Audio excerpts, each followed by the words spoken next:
ब्रेकनंतर तुमचं पुन्हा एकदा स्वागत।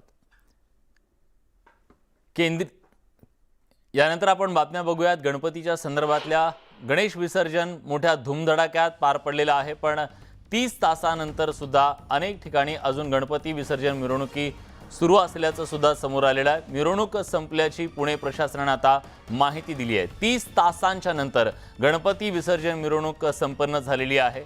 संपूर्ण हा कसोटीचा काळ होता। पुणे पोलिसांसाठी सुद्धा खूप मोठी टीका सुद्धा झालेली होती, कारण याचं नियोजन व्यवस्थित झालेलं नव्हतं आणि पोलीस आयुक्त सुद्धा भडकलेले होते तिथल्या कार्यकर्त्यांवरती, हे सुद्धा आपण बघितलं। चंद्रकांत फुंदे आपले प्रतिनिधी आता आपल्या सोबत आहेत। चंद्रकांत, 30 तास ही सगळी मिरवणूक चाललेली आहे, काय नेमकं चुकतंय, का इतका वेळ लागतोय आणि त्या सगळ्याचा मनस्ताप सुद्धा पुणेकरांना सहन करावा लागतोय? विलास, आता मी संभाजी पोलीस चौकी अलका चौकात आहे। आत्ताच मिरवणूक संपलेली आहे। 4:25 जवळपास 3000 गणेश मूर्तींचं विसर्जन झालेलं आहे आणि हे मिरवणूक संपल्यानंतर हे पोलीस बंदोबस्ताला स्वतः पोलीस आयुक्त अमिताभ गुप्ता सर संबोधित करतात आणि आपले अनुभव शेअर करतात। नेमकं कुठं चुकलं काय नियोजन हे ते स्वतः सांगते, आपण तेच ऐकू।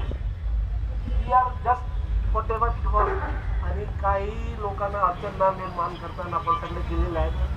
तुम्ही सगळे बघायचे पात्र आहेत। माझ्याकडून तुम्हाला खूप खूप खूप धन्यवाद। आणि आता आज बंदोबस्त संपलेला आहे, तर मग जास्त न बोलताना बंदोबस्त संपल्यानंतर लवकरच आपण काहीतरी वेगळे हेडक्वार्टरला करूया, मला खाना किंवा हे, आणि त्याच्यामध्ये आपण जे काही आपला राहून गेलेला आहे, आता पब्लिकला आपला डान्स आवडत नाही, पण आपल्याला काहीतरी येतात ते आपण करू। ठीक आहे, थँक्यू व्हेरी मच। जर काय सांगाल अनुभव काय नंतर आपण पाहिलं सर नंतर पीसी घेतीलच, पण सरांनी आता आपला अनुभव शेअर केला, पण एकूणच यातून खूप काही शिकायला मिळाले पोलिसांना। असं जसं आहे, कारण बरेचसे ऑफिसर बदलले होते, त्यातनं मग सगळे समन्वयाचा अभाव झाला आणि त्यातनं मग मंडळांनी आरोप केले, म्हणून CP स्वतः काररात्री मैदानात उतरले आणि ह्याच चौकातून त्यांनी मिरवणुकीला वेग दिला। पण हेच जर पहिल्या मंडळापासून झालं असतं तर कदाचित ही वेळ ओढवली नसती, असंच जाणकारांचं म्हणणं आहे।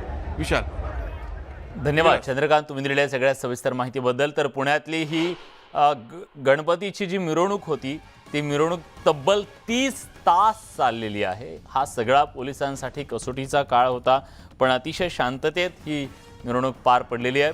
पोलीस आयुक्तांनी सर्व कर्मचाऱ्यांचं अभिनंदन सुद्धा केलेलं आहे आणि निश्चितपणे या सगळ्यांच्या अथक प्रयत्नामुळेच हे सगळं शक्य झालेलं आहे। पोलिसांच्या या कामगिरीबद्दल आपण त्यांचं कौतुक करूया। केंद्रीय मंत्री नितीन गडकरींच्या वक्तव्यानं राजकीय वर्तुळात पुन्हा एक खळबळ उडाली आहे। नागपूरमधल्या एका कार्यक्रमात नितीन गडकरींनी एक वक्तव्य केलं आणि चर्चांना पुन्हा उधाण आलं।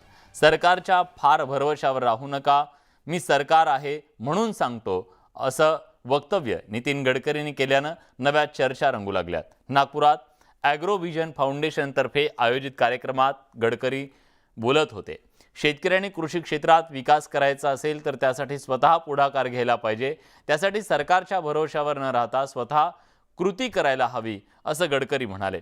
तसंच या कृषी क्षेत्रात ज्या शेतकऱ्यांनी प्रगती केली त्याचा आदर्श घ्या, असा सल्लाही गडकरींनी शेतकऱ्यांना दिलाय। गडकरी आपल्या वक्तव्यामुळे नेहमी चर्चेत असतात। आपल्या रोखठोक वक्तव्यांसाठी गडकरी ओळखले जातात। त्यानंतर आज त्यांना पुन्हा सरकार संदर्भातल्या वक्तव्यानं नव्या चर्चांना उधाण आलंय। मी तुम्हाला एक गोष्ट सांगतो, हे सरकारगिरीचा फार भरोसा नाही। मी सरकारला विरोध करतो। आपल्याकडे दोन गोष्टी आहेत, एक तर आपला विश्वास सरकारवर आहे, नाही तर परमेश्वरावर, गॉड अँड गव्हर्नमेंट। दिल्लीत राष्ट्रवादी काँग्रेसची बैठक पार पडलेली आहे। राष्ट्रवादीच्या राष्ट्रीय अधिवेशनाला सुरुवात झाली आहे। शरद पवारांच्या अध्यक्षतेखाली ही बैठक पार पडते। या बैठकीत राष्ट्रीय ठराव मांडले जाणार आहेत। पवार पुन्हा राष्ट्रीय अध्यक्ष होणार आहेत। राष्ट्रवादी काँग्रेस पक्षाची राष्ट्रीय कार्यकारिणीची बैठक होत आहे आणि बैठकीसाठी शरद पवार पोहोचलेले आहेत. इथंही नेते पोहोचले आहेत, सुनील तटकरे पोहोचलेले आहेत, त्यानंतर एस ए कोहली बसलेले आहे आणि हे सगळे नेते दिल्लीत आहेत आणि दिल्लीतील कॉन्स्टिट्युशन क्लबमध्ये ही बैठक होत आहे. यासाठी सर्व खासदार देखील पोहोचलेले आहेत, जे प्रमुख खासदार आहेत ते देखील पोहोचले आहेत. महत्त्वाचं म्हणजे जर बघितलं या बैठकीमध्ये शरद पवार यांच्या अध्यक्षतेखाली ही बैठक होत असून या बैठकीमध्ये शरद पवार यांना पुन्हा एकदा अध्यक्षपदी नियुक्त करण्यात यावं अशा प्रकारची मागणी होऊ शकतं.